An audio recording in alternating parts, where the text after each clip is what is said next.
Good afternoon, and welcome to the ALCTS webinar on evaluating print-driven book and ebook patron-driven acquisitions. I'm Felicity Dicus, Chair of the ALCTS Continuing Education Committee, and I will be your host for this afternoon's webinar.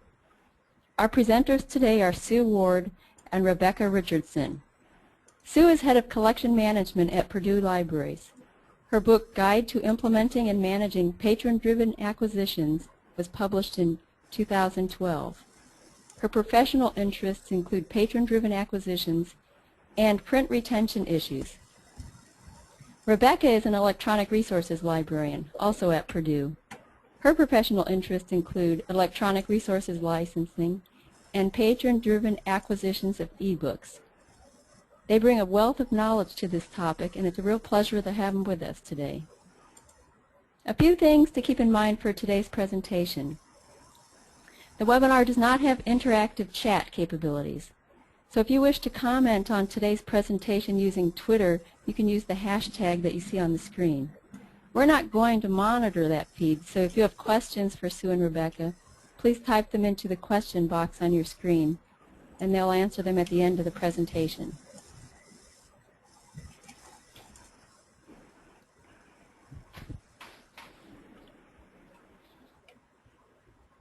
Questions that don't get answered while we're on the air will be answered offline and the answer sent to all attendees. This webinar is being recorded, and you'll receive an email with links to the recording, the presentation slides, and an evaluation. We ask that you please take time to fill out the evaluation form since it will be used by the committee to plan future events. And now let me turn this over to Sue. There'll be a slight delay as we switch speakers.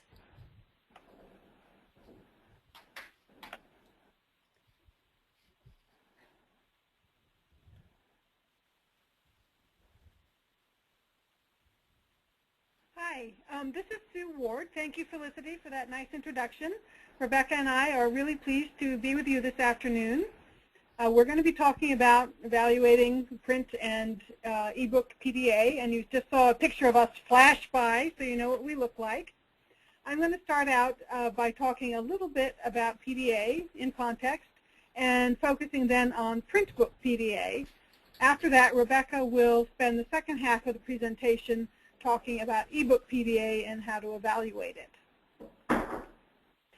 Before we start, I just want to let you know that we're making an assumption that most of you are basically familiar with the concept of patron-driven acquisitions, or PDA. We will provide some general context as we go through the presentation, but we're not going to be focusing much on how to set it up or why you might want to do that. What we're doing today is emphasizing how you evaluate your PDA plans. So by way of introduction, we know that librarians have been selecting materials for libraries for decades, if not for centuries. The result of this activity has been building, in some cases, enormous just-in-case collections, especially in large research and academic libraries. Now, this made perfect sense in the past because if you didn't buy a book when it was available, it was often very expensive and very difficult to get hold of a copy to add to your collection later. In the 60s and into the 70s, a number of librarians became really interested in use studies of academic library collections. You may be familiar with Truswell's study, which came out in 1969. He concluded that about 20% of the books in an academic library received about 80% of the use. A number of people in the subsequent decade did a number of other studies, testing his methodology, trying other ones, sometimes squabbling a little bit about what was the best way to do it, but they all concluded that this was pretty much a rule of thumb, that a fairly small percentage of the collection got the lion's share of the use.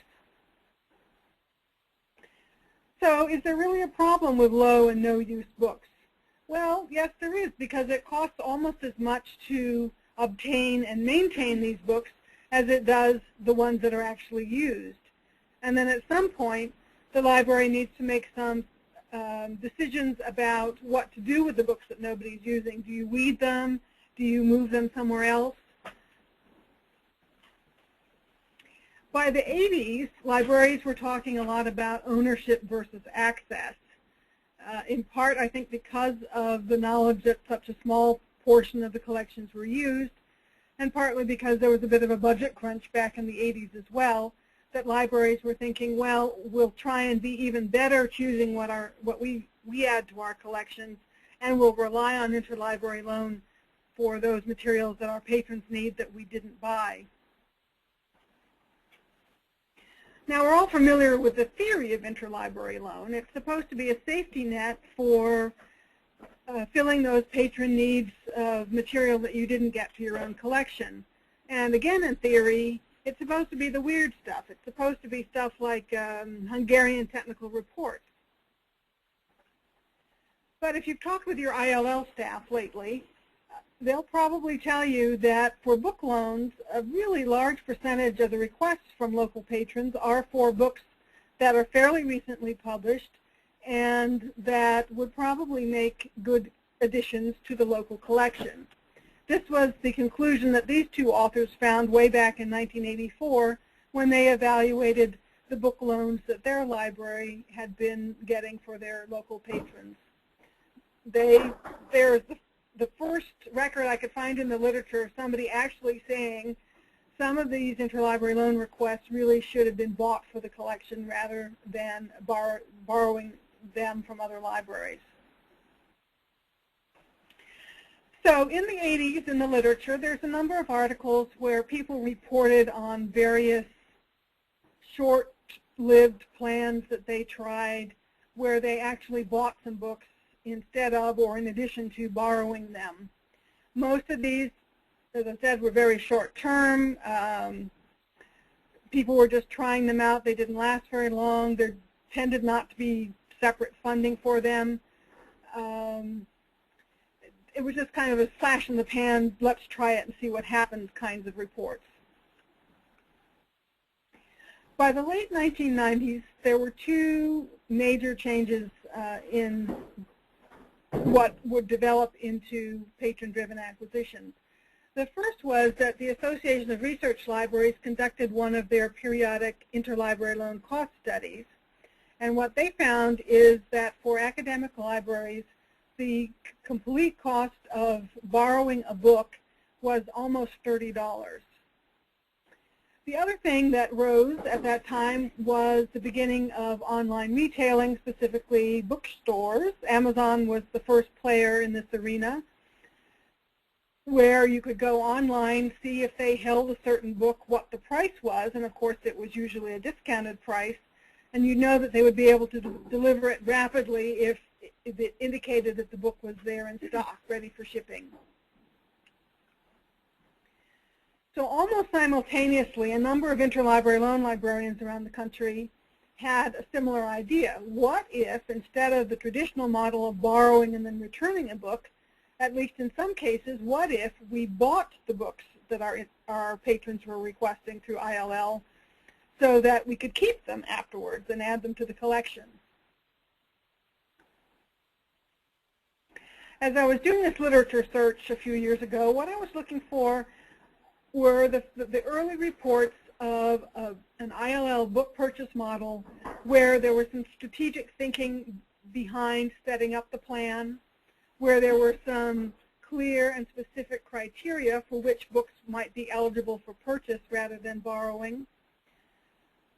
I was looking for cases where the library had actually funded some money to support the plan, that it was sustained over a fairly substantial period of time, not just 2 or 3 months to see how it worked. And finally, the most important piece perhaps, that the library went back and evaluated the plan or program to see if it was meeting the goals. The earliest one that I could find was reported in 1999, but it was a plan at Bucknell University that had actually started a decade earlier in 1990. And they did just this. They had some criteria, they were budgeted for it, and they would buy selected books that their patrons requested through ILL. When they evaluated it, their conclusion was the plan was successful. The turnaround time was reasonable, they thought. The average cost was in line with what they expected to pay. And they did a little work looking at the subsequent circulation rates of the books they bought this way and felt that that was fairly high.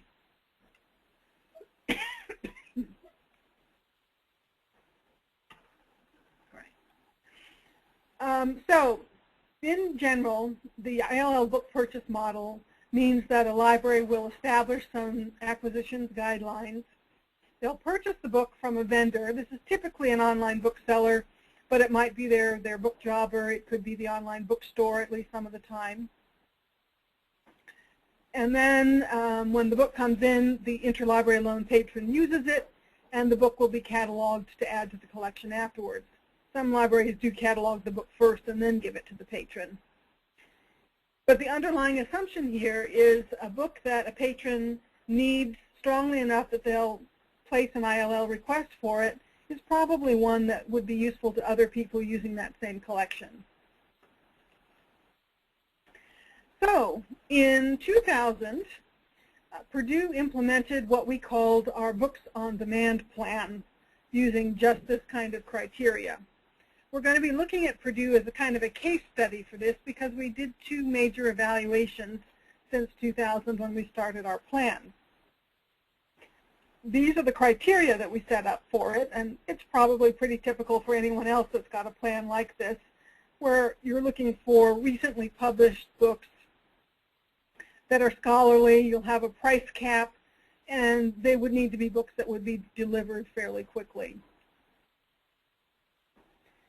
By 2002, and we've been doing this for a couple of years, we did undertake a fairly comprehensive assessment of 2 years' worth of data.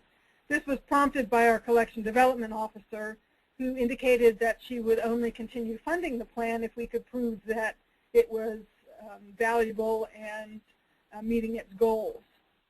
So we looked at the data in several different ways. We were interested in the breakdown by discipline of the types of material that we were buying. And you can see here that it was largely social sciences, humanities books. We also took a look at the status of the patrons who were getting these books based on their requests.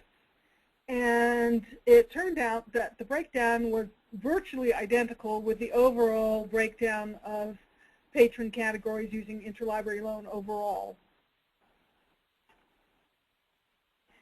Now, when we distributed the books to the patrons, we put a little paper flag into the book because they were receiving them without any library markings. All we did was put our property stamp in them. So this little flag had a paragraph that briefly described that we had bought the book and we would be adding it to the collection later. We asked a couple of questions, one of which was, had the book arrived in time? And you can see almost everybody said yes. And then the second question we asked was whether the patron felt that the book was useful for the library collection. And almost all of them said that it was at least moderately, and most of them said it would be very useful for the collection. There was also a spot for them to add some comments if they wanted. I'm just going to show you 2 typical comments. Here's someone who's happy with how fast their book came. And here's another comment with an extra circulation, apparently. The patron lent it to somebody else in the next office because it was helpful. Then I worked with some of our selectors in these 6 subject areas that were the ones that were used the most. These were patrons that were affiliated with these departments had requested the most books over those 2 years. And I asked them to look at the titles that had been bought in each of their subject departments and asked them what % they felt fit the subject profile. Now there you see in English 80% the bibliographer felt were appropriate for the English collection. What about the other 20%? Well, if an English student was taking a political science class and had requested a book about some aspect of government in South America, that book would not have been appropriate for the English subject collection, but you could see that it would be a bit, appropriate for the overall collection. Something we looked at a few years later was the number of books that patrons were getting this way. There had been some concern among our colleagues that perhaps a few patrons would get most of the books, and that would skew our collection in strange ways if people were focused in really narrow subject areas. So 3 years into the program, we were closing in on having bought 3,000 books for over 1,000 different patrons. And yes, a few patrons did get a fair number of books this way, but you can also see that 600 patrons, well over half, only got one book over the whole 3-year period. So we felt that there was little chance that we'd be skewing the collection this way. So after that first assessment, we kind of just went on. It was business as usual with our Books on Demand plan, until my colleagues and I realized that we were coming up on 10 years worth of data. We had a decade of books on demand, and we thought it would be interesting to revisit some of the evaluations and see if some of our early conclusions were still valid and how the plan had played out over 10 years. By then we had bought almost 10,000 books. The average cost, including the shipping, was about $38 each. And depending on the year, the books on demand titles were making up between 5 and 8% of the total number of monographs we were adding each year. Once again, we looked at the breakdown of the patron categories, and this is virtually identical to what we found after 2 years. And perhaps we were a little surprised about this. The same 6 departments were the ones whose patrons ordered the most books.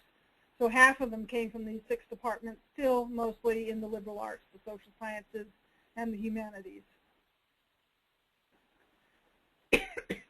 Now I'm going to take a minute and spend some time looking at this particular slide. 2 of my colleagues were really interested in how well the books on demand titles circulated once they were cataloged for our library collection. So they did an in-depth analysis of the data here. They took the total of books on demand titles, and then they also looked at what they called the control books. These were the books that the librarians had purchased over those 10 years. What they were careful to do was to remove any titles that had been bought for reference, because by definition those don't circulate. And they also removed any titles that had ever been on reserve, because those circulate far more than normal. And they were left with a little over 9,000 books on demand titles and about 140,000 librarian-selected titles. They added up the circulations, and for the regular library books, that turned out to be an average of about 2.5 uses over that 10-year period. For the books on demand titles, though, the average circulation was just over 4%, and this is a statistically significant difference. The books on demand titles were circulating at a higher rate than the regular books. But they also looked at these numbers in a different way, because librarians are always concerned about the shelf sitters, the books that are bought and added and then just sit. Nobody looks at them. They just don't circulate. And for the librarian-selected books over this decade, we discovered that almost 50,000 of them had never been touched, never circulated, almost a third of the books. Pretty depressing. Then they looked at the books on demand titles and did the same calculations, and 18.5% of them were never used once they hit the shelves cataloged. But we do have to remember they still have that initial use as interlibrary loan requests. So we drew some conclusions about the print PDA program. Our patrons were happy with the program based on the questionnaires that they had answered and the comments they'd given us. We were pleased to know that students, particularly graduate students, had a way to provide input into building the library collection, kind of silent partners, if you will. Typically, students don't have much input into how library collections are built, and this is one way you can do that. The turnaround time was pretty much similar to the same as books that we did order through interlibrary loan from our partners. It was also very clear, even at 2 years and especially at 10 years, that we were adding relevant titles, and in particular, interdisciplinary titles. Our selectors were often buying pretty strictly along subject lines and often missed those interdisciplinary titles. This plan is just not as effective for sci-tech titles as it is for ones in the liberal arts. I think there's two major reasons for that. One is that people in the sciences and technology just don't use the book literature as much. And secondly, many of those titles are pretty expensive and pretty narrowly focused, and they're just not sitting around in Amazon's warehouses ready to be shipped out the next day. We found from our studies that subsequent circulation rates do justify acquisition through a patron-driven model. And I think we've proved that just-in-time collection development through a PDA plan is very effective. Okay, so you may be wondering why we have spent some time talking about print PDA plans when we realize that you're probably more interested in the ebook PDA plan, which is coming up soon. Well, the reason for that is that print books are still with us. There's lots of reasons for us to want to buy print now. Even if we prefer e, we can't always buy stuff that way. And we also wanted to take the time to really prove that our patrons are good at requesting books that are right for our collection, that may be filling in gaps that the librarians are missing for one reason or another. They often indicate areas of emerging interest that we need to be paying attention to.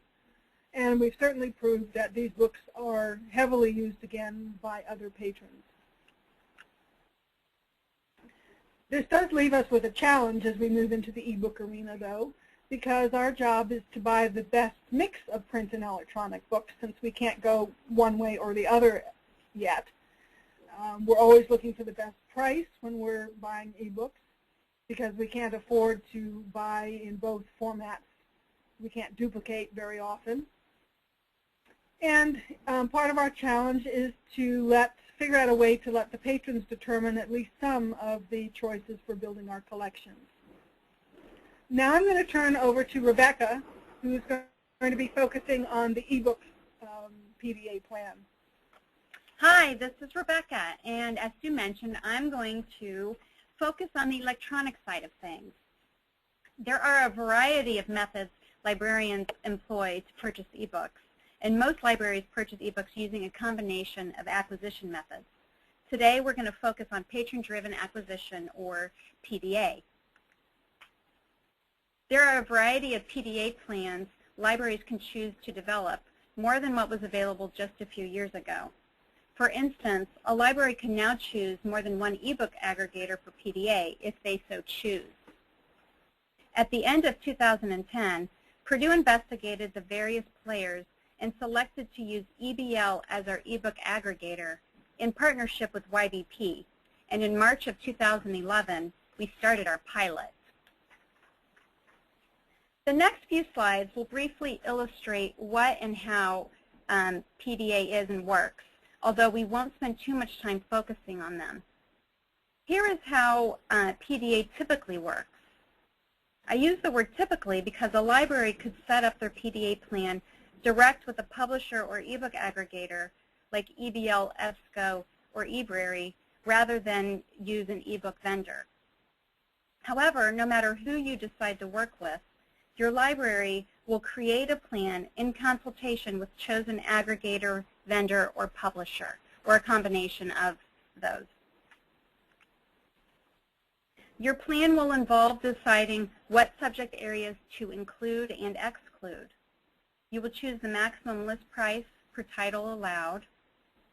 You will determine content level, whether it's academic, professional, or other. And if you want to deduplicate titles based on print and or electronic availability, you can.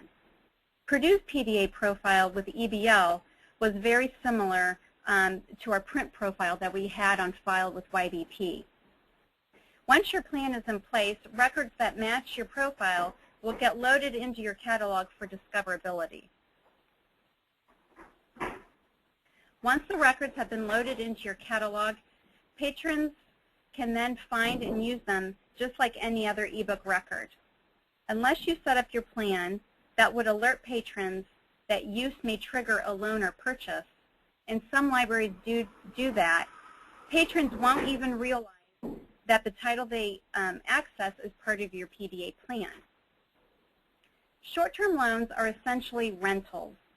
Each ebook aggregator has its own criteria for what triggers a short-term loan. EBL's triggers are over 10 minutes of use or copy, cut, and print within the first 10 minutes of use. After so many short-term loans, and this is something each library decides, then it will go to auto-purchase. For example, Purdue offers 3 short-term loans with the 4th use triggering an auto-purchase. A short-term loan cost is, on average, 5 to 20% of the list price. At the last analysis we did, we found that our short-term loan average was around 11%. For a 3 short-term loan program, the true cost of an auto purchase is, on average, roughly 133% of the list price. Again, this is just an average. Your library may decide to forego short-term loans and have titles purchased upon use. Libraries have also been known to allow only short-term loans with no auto purchases at all. You may want to collect some data before tweaking your PDA plan. Part of our planning process involved determining why we wanted to do a PDA plan. The 2 major reasons for having a PDA plan is either to build the collection or to provide access to a wide number of titles, or even a combination of both. Purdue decided it would focus on providing access to a large number of titles. We were also curious as to how PDA worked and if it would be a viable acquisition method of ebooks for us. One important thing to note is that your goal or goals will help you determine how you evaluate your plan. I'm going to talk a little bit about Purdue's PDA pilot. It's pretty typical, and most variables can be handled differently in other situations. The number of titles initially loaded was smaller than we expected, given that EBL had over 300,000 titles available as PDA at that time. However, you can see that we limited the publication year to 2009 or more recent, had a price cap of $250 per title, and many titles and publishers were excluded because we already owned them. Your library may see fewer or more titles dependent upon your PDA plan criteria and your current holdings. We chose to start with a deposit of $50,000 as we were not quite sure how much money would be used. But your library can easily participate with a lower amount, like $5,000 to $10,000, and replenish as needed. As noted on a previous slide, Purdue chose to have 3 short-term loans with the 4th use triggering an auto purchase. The next few slides will be tables that we included in our pilot review report for administration. We modeled some of our tables on the analysis that the University of Iowa did. Here you see the number of short-term loans and auto purchases by month. The number of auto purchases is pretty low, which surprised us a bit. Out of the total number of short-term loans, only 6% were used enough to trigger auto purchases. The number of short-term loans, however, does indicate use, and as you can see, that is where the majority of our deposit went.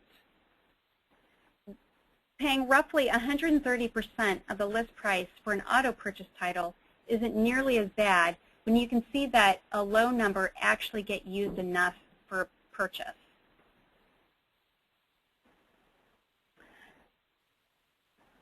This shows the subject areas for the titles that were auto purchased. For your analysis, you could also include subject areas for your short-term loans as well.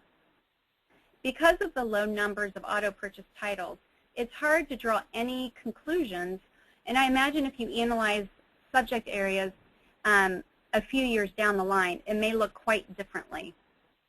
What the table is able to tell us is that the titles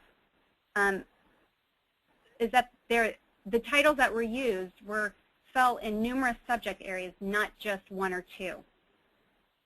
We also had two selectors from different subject areas evaluate the titles and subjects, so it's always good to bring in other people for review. For institutions whose goal it is to build your collection, subject analysis will be an important thing to evaluate and to continue to evaluate.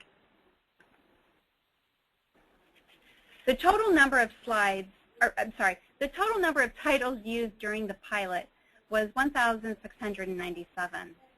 A little over 1,000 of those had only one use, which is the majority at 66%. It was interesting to see that a few titles had great use. 3 had over 50 uses. As time goes on, those numbers will change, and you may see some titles continue to have great use. While we don't include it here, it's equally impressive to see the number of titles that get no use at all. EBL provides a use report that shows what titles get used and for how long.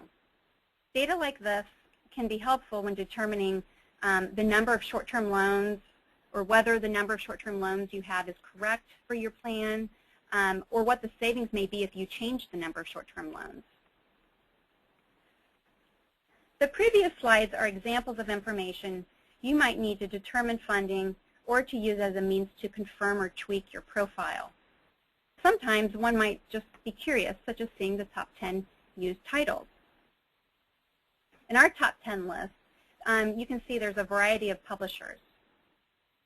If we do a similar analysis in 5 years and we see a publisher or two where the majority of their titles are used, we may pursue a package deal with them. This can be helpful as you continue to evaluate. There's no way we could or would have purchased all 11,000 plus titles, at least not at list price. So paying for only what was used meant our money was able to go further. To us, that meant success. We were a bit surprised at the low number of auto purchases, only 81 for the entire 10 months. But the number of short-term loans indicated patron use. We had 2 selectors who reviewed the titles, and they confirmed that our subject profile was indeed correct. The cost and use data we analyzed showed that while over 1,000 titles had use, we only paid for what got used, essentially avoiding a huge cost of what would have been to purchase those outright. I'll show an example of cost avoidance in a few minutes. While we have no idea exactly how much our PDA pilot impacted interlibrary loans, we can only assume that the just-in-time use of the PDA titles alleviated some ILL expenses. We wrote up a report and submitted it to our library's administration, recommending to continue our program. The only change we recommended was to up the maximum list price from $250 to $300, as there was a good amount of sci-tech titles that were between those 2 amounts that we thought would be useful to our patrons. Depending on how you set up your PDA program and what the goal is, determines what you may want to focus on when you evaluate. What will your administration be most interested in seeing as a result of the evaluation? And what data do you think they will need to make decisions for funding? If your program's goal is to build your collection, you may choose to do a review of subjects and publishers. If you're interested in seeing how PDA stacks up to your other acquisition methods, you can do that too. Comparing PDA to traditionally acquired ebooks is a common means of evaluation, and you can see an example of that in a few minutes. You will be provided with numerous reports to assist you with your analysis. Purdue has used all of the reports listed on this slide, and there may be other reports available from aggregators and publishers you choose to work with that aren't even listed here. Your invoice report, or something comparable, will show you the cost of each short-term loan in auto purchase. Counter reports and other use reports, such as the time browsed online, will be used to show use, and when used in conjunction with your invoice report, you can calculate cost per use, cost per session, etc. To see list prices of an aggregator's entire collection, you can utilize their catalog of holdings, which shows list prices, which I already said shows the list prices. Book jobbers can provide a deposit balance report if you go with a deposit, as well as other reports as needed. Since the pilot review, we have continued to conduct periodic evaluations of our program. Here's a snapshot of the program 20 months in, so 10 months after the pilot ended. We wanted to get a quick look at the total number of titles that had been added, how many user sessions had occurred, and the total number of unique titles touched. We were also interested in seeing how much we spent towards short-term loans and auto purchases. 10 months before, we had only spent a little over $17,000 total. 10 months later, we spent a total of $47,000, so $30,000 in just 10 months. What you choose to focus on for your evaluation will be determined by what your program goal is and what data will be needed by those who determine funding. Purdue has actually reviewed its program every 3 to 4 months since the start. Here's another snapshot view. It's the most recent analysis to date. Let's spend a few minutes looking at the data here. The total number of titles has increased to over 30,000. We reported the total number of user sessions, the total number of unique titles touched, and the percentage of what's been touched overall. Only 18% has been touched, which is a significant piece of information that illustrates Sue's slide from before showing shelf sitters. Even though 30,000 titles are available, only a small percentage actually get used. We were able to capture the total expenditure of the program to date, and we can break out costs by short-term loans and auto purchases. As you can see, the total number of auto purchases is only 424 as of August 31st. What we can conclude is that the majority of the PDA titles with use don't get used enough to trigger auto purchases. Another interesting piece of data is the line that shows the browse-only titles. There were 2,000 titles that had use, but the use didn't trigger a short-term loan or auto purchase. That means 2,000 titles were used by patrons at no cost to us. The total value of the 30,000 plus titles is over $3 million, but our patrons used 5,418 titles for only a little over $92,000. The cost avoidance is significant, as we never would have purchased not only all 30,000 titles, but not even all 5,418 used titles. And we couldn't have accurately predicted which 5,000 out of the 30,000 our patrons would have used. We did a cost summary showing total cost of the program to date, as well as breaking it out by fiscal year. You can see that in the first fiscal year reported, total cost was low because it was only running for 4 months. We were able to get 2 full fiscal years worth of expenditures, and then this last fiscal year being reported, since it's also partial. Fortunately, compiling cost data is fairly easy to do, and it's probably one of the most, if not the most, important pieces of information that you will be required to provide to those at your institution who make the decisions. We also did an analysis of the auto purchase titles. You can see how much the list price total was for the 424 titles, but we were also able to calculate what the cost is, including their short-term loan prices. We were interested in the use of our auto purchase titles. As you can see, almost 60% had significant use after purchase. Keep in mind that these titles have 3 uses each before becoming auto purchases, so their use is actually a bit higher. For those of you looking to grow your collection, you may also want to include a subject or publisher analysis of these titles.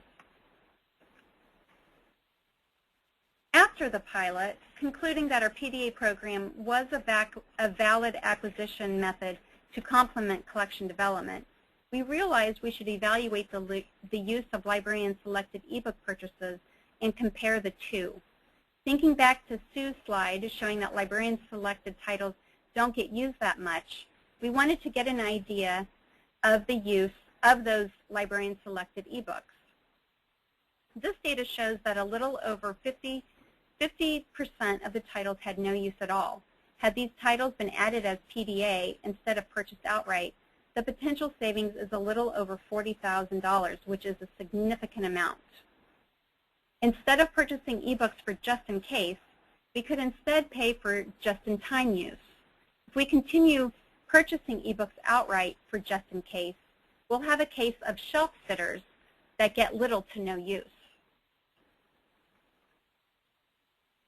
Our vendor has a feature where selectors can choose to add titles to our PDA plan instead of purchasing them outright. This feature is called manually add by YBP. When a librarian finds an ebook in our vendor's title list that he or she would like to add to the collection, it's often possible to move that title unpurchased over into our PDA plan to wait until the patron use triggers short-term loans. Similar to the librarian-selected titles that were purchased outright, the majority of these titles had little use. Fortunately, because we are only paying for what gets used, we spent $1,115 instead of the total list price of almost $16,000, effectively avoiding a cost of almost $15,000. Calculating cost avoidance is a common method of evaluation and helps to show librarians how much can be saved by waiting to pay at the moment of need rather than perpetuating the model of just in case. As we continue evaluating our PDA program, our focus will remain on cost and use and how the program compares with traditional acquisition methods. While Purdue is yet to declare an official preference for moving ebook titles into the PDA plan, we continue to communicate with our selectors, presenting our data, and encouraging them to manually add titles into the PDA plan instead of purchasing titles outright. These next few slides show how a few other institutions evaluated their PDA programs. While they all evaluated PDA, each had its own focus, its own method of evaluation. A literature search will result in many, many articles written by institutions discussing the hows and whys. In this first example, Brigham Young University compared its PDA auto purchase titles to those titles purchased using traditional acquisition methods. They focused on cost, use, and cost per use, and they concluded that for them, PDA was more successful. Colorado State University was not just interested in PDA, they were also interested in users' perceptions of and experience with ebooks. They attached surveys to the PDA discovery records and then analyzed the survey results. They also analyzed the subjects of the PDA titles with use, concluding that certain subjects still needed to be acquired based on print approval plans. They were also able to set the baseline for future assessment, wondering if maybe PDA should be their primary method of ebook evaluation. Grand Valley State University did an in-depth analysis of their PDA loans. They were able to calculate savings based on different short-term loan numbers. At the time they reported their findings, they planned to change their short-term loan number from 3 to 5, as it would save them significantly more money. To summarize, have a clear goal in mind for your PDA plan. It not only affects how you set it up, but what to focus on when evaluating.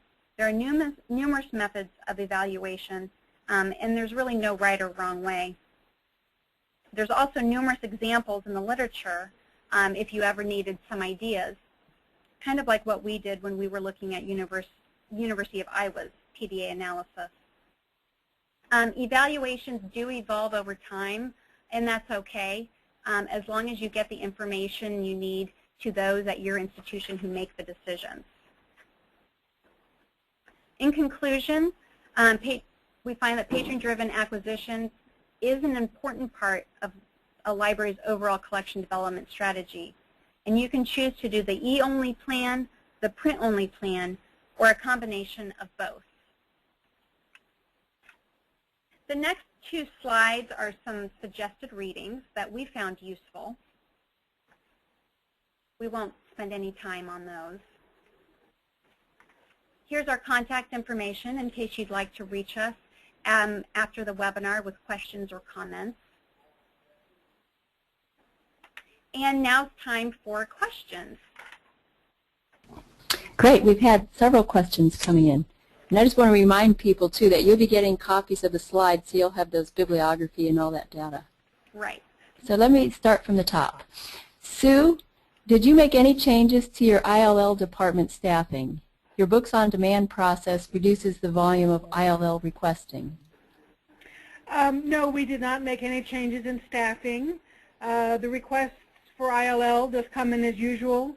The patrons don't know in advance which books are going to wind up being purchases rather than loans. And it turns out, in our case, the same staff member for the last 13, 14 years has been making almost all of those decisions in the course of her daily work. So we've had a lot of continuity in that area. Do you know what the criteria is for purchase versus borrow? We will see if we can buy a book if it's published in the last 5 years, if it's in English, if the staff member judges that it's a scholarly title, and if our online bookseller can deliver it within about a week. Now, Okay. Sometimes they can't. If it's out of stock, if it meets every other criteria but it can't arrive within a week, we'll switch over and do a loan instead. So there's often no way to predict for sure, just looking at a title, until we check if it meets all the criteria, whether we're going to buy or borrow. Okay. For your ILL-driven PDA program, only print was purchased, correct? That's how we started, but that's a great question, because in the last 2 years or so since we started our Ebook PDA, what they do besides checking to see where they can get print, they see if it is available through YBP as an ebook. Because if it is, then they will place the order for the ebook and just watch a day or two later when it's activated in our OPAC, and then just send a message back to the requester saying, here's the link to online access. Okay. You may have answered this further in your presentation, but were the titles with one use purchased or just short-term loans? Would you repeat, please? Were the titles with just one use purchased, or are those just short-term loans? For the ebooks, yes. If it gets one use, it depends on the use. If there's criteria for use, and it's dependent upon each aggregator. But anything over 10 minutes of use would trigger a short-term loan. Anything under 10 minutes did not trigger a short-term loan at all, and it was at no cost to us. Okay. So the next couple of questions are the broader impact of multiple libraries doing PDA. Do you think the low pricing for short-term loan will continue as more evaluations of PDA result in similar findings to yours? Well, I hope it stays low. It's to the publisher's advantage to do that because they get some money anyway for the short-term loans, even if it doesn't go to purchase. We would really have to rethink if the short-term loan price suddenly went up to an average of, say, 30% or 40% each. That would mean a different strategy, perhaps. Mm-hmm. And along those lines, is PDA and short-term loan model sustainable for all concerned? Cost avoidance is great, but are publishers going to accept having their revenue reduced so much? And then the question, person also asked, how can we include that as part of our evaluation? I'm not sure how you could include that as part of your evaluation, but it does put a huge number of titles in front of your patrons to choose from, far more than we could possibly buy at the outset. Did that answer the question? Maybe not. Maybe Rebecca, do you have some thoughts? No. The publishers, I mean, this is a new model, and we're feeling our way through it, both as libraries and as publishers.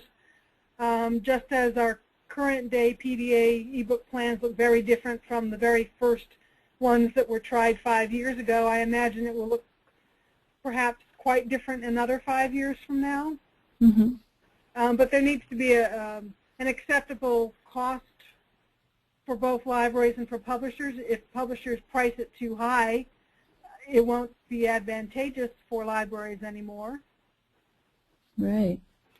Okay, Rebecca, have you compared your ebook PDA costs to subscription costs per year for much larger collections, such as getting eBrary's Academic Complete? We actually did compare our PDA program, or I think this was during our pilot, to eBrary Academic Complete, because we also subscribe to eBrary Academic Complete. The same group who was doing the pilot review for our PDA program also evaluated the eBrary Academic Complete subscription and found that there was enough unique content in each that they were complementary of one another. Again, that would be dependent, I think, upon what each library chooses to allow as part of their PDA plan. The focus of eBrary Academic Complete, I wouldn't say it's the focus, but it has a lot of older content, and since our PDA program was focusing on more recent, there wasn't a lot of duplication. Not to say that there isn't any duplication, but there wasn't enough to cause us any alarm. I'd also like to note that because we were able to work with YBP, we were able to exclude our eBrary Academic Complete titles from being included in our PDA plan. Mm-hmm. Okay. Now, do you have print approval plans still running at the same time as your ebook PDA program, and how do they work together? We get very few print books actually turning up in boxes based on an approval plan. Our profile, the librarians get the quote, the slips that used to be in paper. They get email announcements about that and do most of their ordering through YBP's database. So I guess the short answer is we're not automatically receiving very much print. And since we are using the same vendor for both the print that we buy and then coordinating with our ebook plan, we're trying to eliminate duplication as much as possible. It's probably impossible to completely eliminate it without spending far too much time, but you can do a lot of things to reduce it to a comfortable, manageable level. And there are some cases where you actually do want the same content in two formats. So you prefer the ebook. If the ebook isn't available, then you'll get the a record for the print. Is that what you're doing? If we have the ebook in our PDA plan, the selectors will not see it in the print profile. Okay. Now, they can certainly go into YBP's title database, and if they have a specific reason for wanting to choose the print, say for a reserved title for a book, they can certainly do that. So how was it determined which items are in your PDA plan as opposed to firm orders or approvals? The profile that we set up at the beginning of the ebook PDA plan covered certain subjects. For instance, we don't have a dental school, so we didn't get any books in the dental area.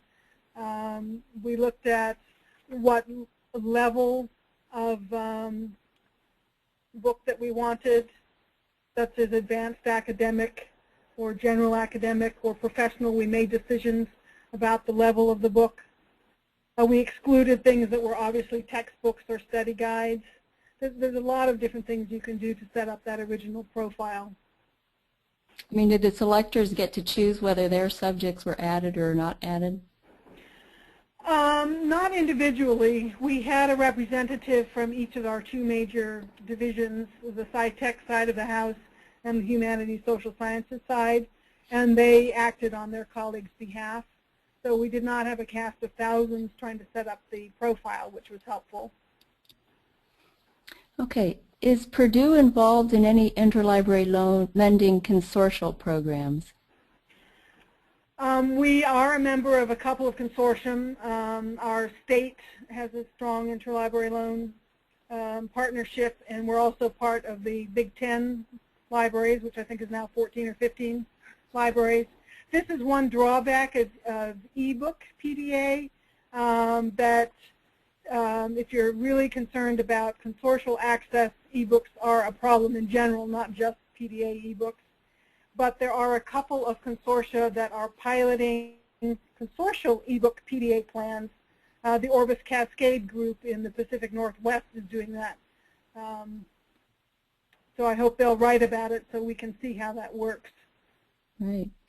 How often are you revising your profiles? We haven't done that since our first review, where all we did was change the price cap.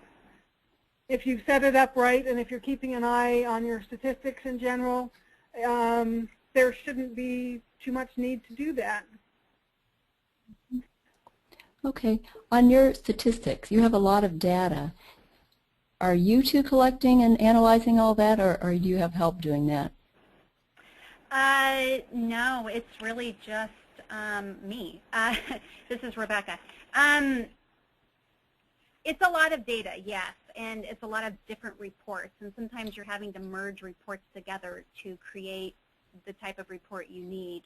I mean, some people, I know some institutions have numerous people looking at the data, and they might have grad students, but right now it's just me, and it's been manageable. We're not doing, like Grand Valley State University did, a really in-depth analysis of their loans. We could too, but we didn't. So I think our level of evaluation that we've done so far, what I've done has been just good enough, I guess. I think if for institutions who really want to do maybe some more in-depth analysis, and they might have even more data than we do, you may want to have more than just one person touching it and reviewing it. Okay, thank you. Let's see. We have time for one more question if someone has the last question they want to throw in here.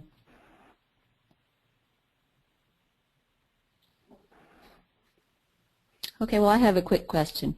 Now, when you're adding the records to your catalog, are you removing them after, like, do you still keep 2009 on, or are you going to remove 2009 at some point and just offer 2010 on? At the moment, we are just leaving everything as it is. One of our goals was to offer a large number of titles, and a book published in 2012 may not be actually of interest to anyone until 2019. At some point, we may need to go back in and weed some older editions, some outdated material. But at the moment, we don't have a plan in place to drop off a year as we add a year or anything like that. But each library can make those decisions as they wish. How far back do your print titles go? At the moment, we're just buying, at any given moment in time, we'll only consider buying a book in print through the ILL plan if it's published in the last 5 years. So that does roll. We're typically not buying a book from 1985, I guess is what I'm saying. Right. Okay. Well, thank you very much, Sue and Rebecca. Thank you. Just the experiences at Purdue is just really helpful to see, especially to see all the information you've collected. And thank you all for participating and submitting questions. So just to let you know, you will soon be receiving a short online evaluation form. So please take a few minutes to respond to the questions and to return the form to us. Your comments are really helpful. Sorry, let me get my screen up. Your comments are very helpful and will help the ALCTS committee plan new continuing education offerings. You can see on the screen we have 4 more webinars this year, and you can get more information about those on our website. And notice also that we have web courses, which are multi-week sessions, and e-forums, which are email discussions that last 2 days. We're also planning our 2014 webinars and would really like your suggestions for different topics. Also, I want to thank Amy Lana and Carl Hess for providing technical support for us today.